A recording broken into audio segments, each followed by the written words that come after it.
Ready, get set, go. Well, good afternoon. Earlier this year, because of Putin's invasion of Ukraine, the price of oil and gas increased dramatically. And I acted decisively at the time, and thanks in part to those actions, the price of our gas has fallen 30% from the summer highs. Now, it's down about $1.15 a gallon from their peak during the summer. Gas prices have fallen every day in the last week. Let me repeat, gas prices have come down, and they continue to come down again. They're now down more than 27 cents a gallon in Wisconsin this past week, 27 cents in Oregon, 16 cents in Ohio, 25 cents in Nevada, 17 cents in Indiana, in just the last 10 days. And that's progress. But they're not falling fast enough. Families are hurting. You've heard me say it before, but I get it. I come from a family, if the price of gasoline went up at the gas station, we felt it. Gas prices hit almost every family in this country, and they squeeze their family budgets. When the price of gas goes up, other expenses get cut.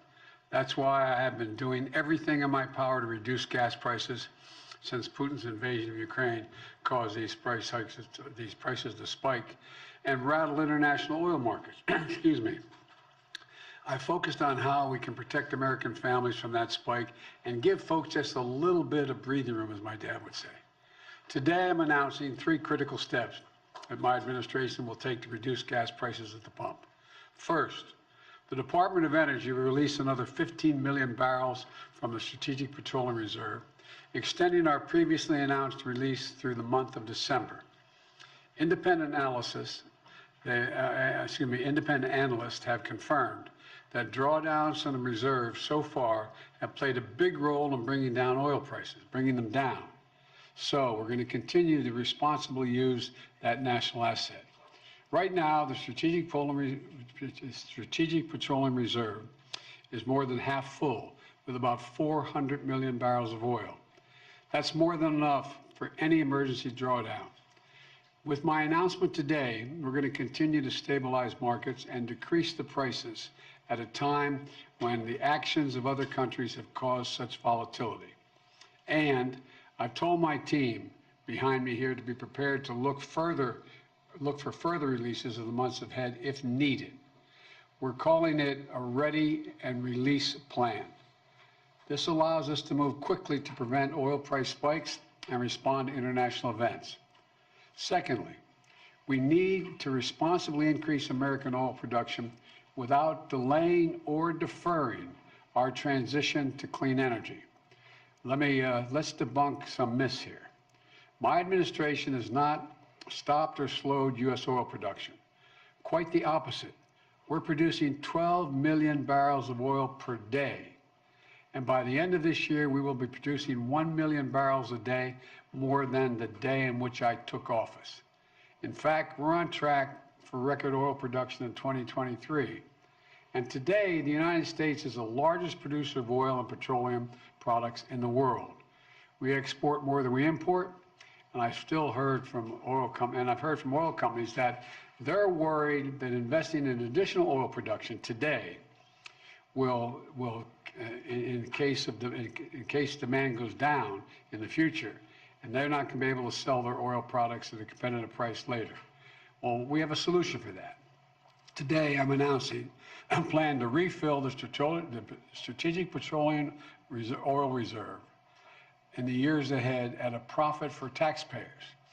The United States government is going to purchase oil to refill the Strategic Petroleum Reserve when prices fall to $70 a barrel. That means oil companies can invest to ramp up production now with confidence they'll be able to sell their oil to us at that price in the future, $70. Refining and refilling the reserve at $70 a barrel is a good price for companies, and it's a good price for the taxpayers, and it's critical to our national security. To put it in context, since March, the average price of oil has been more than $90 a barrel, the highest since 2014. By selling from the Strategic Petroleum Reserve at the higher price of $90 earlier this year, and then refilling it in the future at a lower price, around $70, will actually make money for the taxpayers, lower the price of gas, and help bolster production, all while totally consistent with my commitment to accelerate the transition to clean energy. So my message to oil companies is this: you're sitting on record profits, and we're giving you more certainty, so you can act now to increase oil production now. The third thing I'm doing is I'm calling on oil companies to pass the savings on to consumers. Consider this: in the second quarter of this year, profits at 6 of the largest producers, publicly traded oil companies, were more than $70 billion. That's $70 billion in just one quarter, 90 days, $70 billion. So far, American oil companies are using that windfall, the windfall of profits, to buy back their own stock, passing that money on to their shareholders, not to consumers. In fact, in the first half of the year, those same companies spent $20 billion buying back their own stock, and most importantly, buying back the most significant buyback in the last almost a decade. That's great if you own a lot of stock in an oil company, or if you're an executive in an oil company. Puts a lot of money in your pocket. That is how you get paid. But it's not the case for the vast majority of Americans paying at the pump. Here's another thing. When the cost of oil comes down, we should see the price of the gas station at the pump come down as well. That's how it's supposed to work. But that's not what's happening. In the past 2 weeks, the price of oil has fallen $4 a barrel. And you think, and thanks in large part to the steps we've taken this year, the price of oil has fallen nearly $40 a barrel since mid-June. That's a 30% drop in the price of a barrel of oil. But guess what? Gas prices haven't fallen that much. And it's not right. Gas prices at the pump should be lower. In fact, if retailers and refiners were earning the average profit they've made over the last 17 years, Americans would be paying at least 60 cents less per gallon for every gallon they buy. Say it again, 60 cents less for every gallon they buy. That makes a big difference in a family. My message to the American energy companies is this: you should not be using your profits to buy back stock or for dividends. Not now, not while a war is raging. You should be using these record-breaking profits to increase production and refining. Invest in America for the American people. Bring down the price you charge at the pump to reflect what you pay for the product. You still make a significant profit. Your shareholders will still do very well, and the American people will catch a break they deserve and get a fair price at the pump as well. One more thing I want to mention today. Our country needs to pass permitting reform to accelerate the development of clean energy. Right now, the process of getting clean energy projects approved is too cumbersome and too time-consuming. So I'm asking the Congress, pass a permitting bill to speed up the approval of all kinds of energy production, from wind to solar to clean hydrogen, because we need to get this moving now, quickly, now. It would take, if we do this, it would take historic clean energy investments that I signed into law and put them into action. In fact, one independent analysis has already estimated that the $369 billion we're making in federal investment that will generate, if we just that, will generate $1.7 trillion in total public and private investments in the years ahead.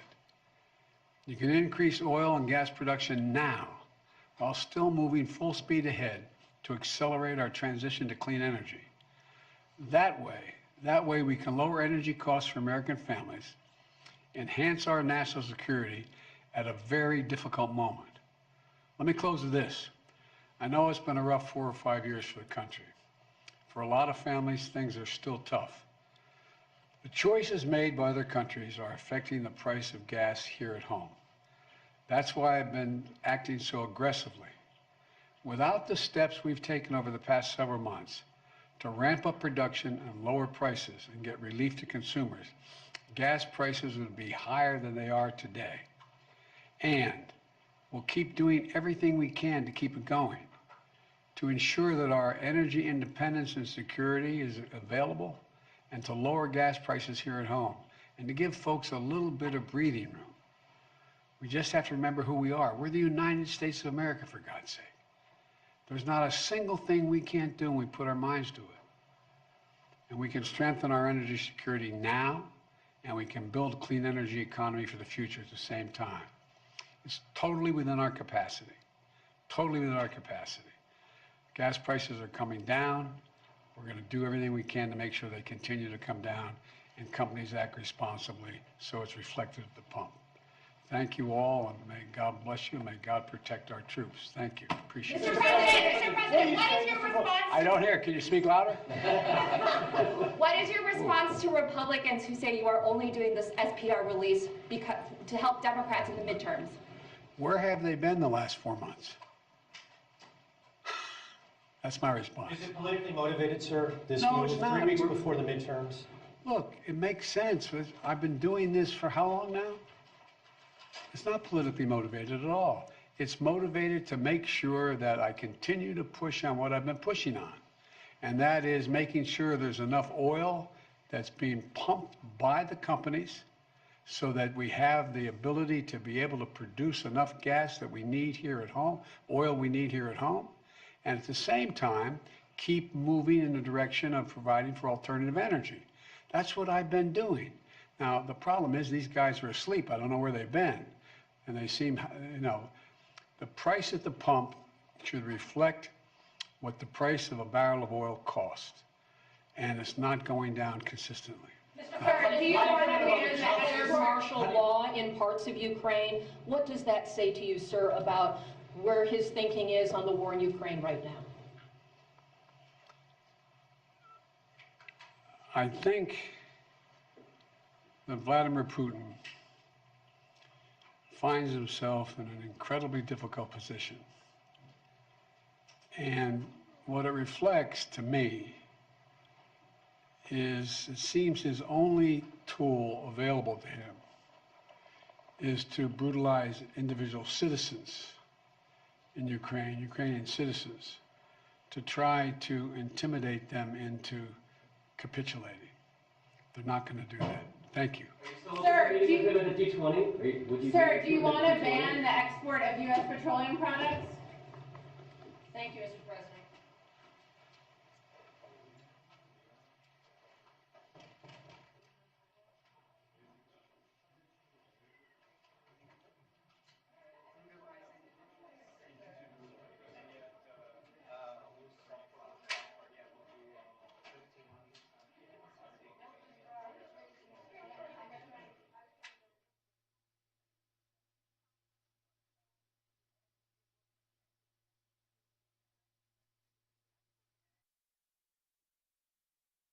Hey, are we still with life holiday?